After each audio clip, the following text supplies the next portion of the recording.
Do you struggle with perfectionism? Well, let's talk about it. Today I'm going to cover some strategies that you can use to get over perfectionism and start writing again. Hi there, this is Derek Ralston, and this channel is about productivity for writers, so if you're interested, feel free to subscribe. So let's get right into the heart of the topic. You want to write something, you don't want it to suck.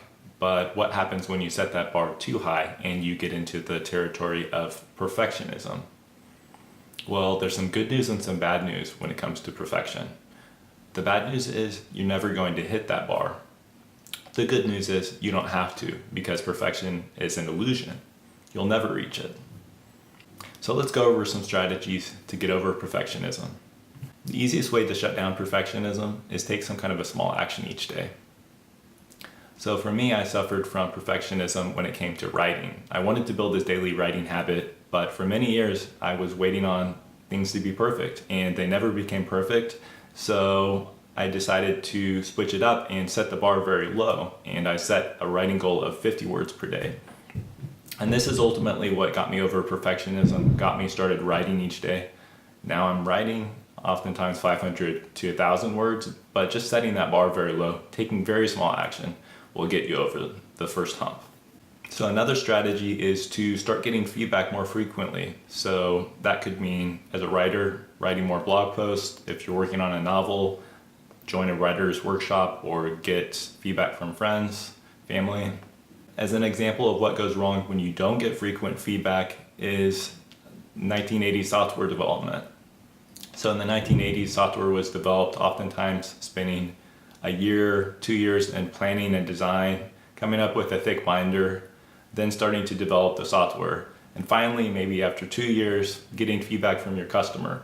As you can guess, this didn't work very well as far as getting feedback from customers. So today, companies do something different.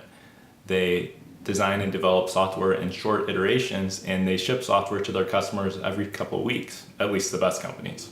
Back to the analogy here to writing. So the writer who is writing blog posts or getting feedback in a writer's workshop, compared to the perfectionist writer who's working on that novel, they're halfway done, they haven't gotten any feedback, and that novel's just gonna sit there probably the rest of their life. They'll never get feedback from that. Another strategy around perfectionism has to do with focusing on quantity over quality. And there's this parable about a ceramics instructor who split up his class at the beginning of the semester. One half of the group was split in to focus on quality of their work. Another group was going to focus on quantity, and that's how they would be graded. So come end of the semester, the group that was focused on quality actually had lower quality than the group that was focused on quantity of output. So why is this? Well, the group that was focused on quantity was busy learning from their mistakes, while the group that was focused on quality was too busy theorizing about perfection. So bottom line here is focus on quantity of your output of writing over quality.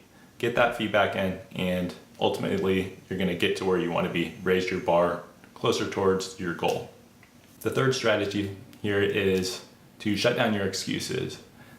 Sometimes we have excuses. We had a long day at work, we get home, we don't want to write, and we make an excuse. So I don't want to write today. Or maybe it's exercise. I set a goal to exercise, but I didn't sleep very well. Don't want to exercise today.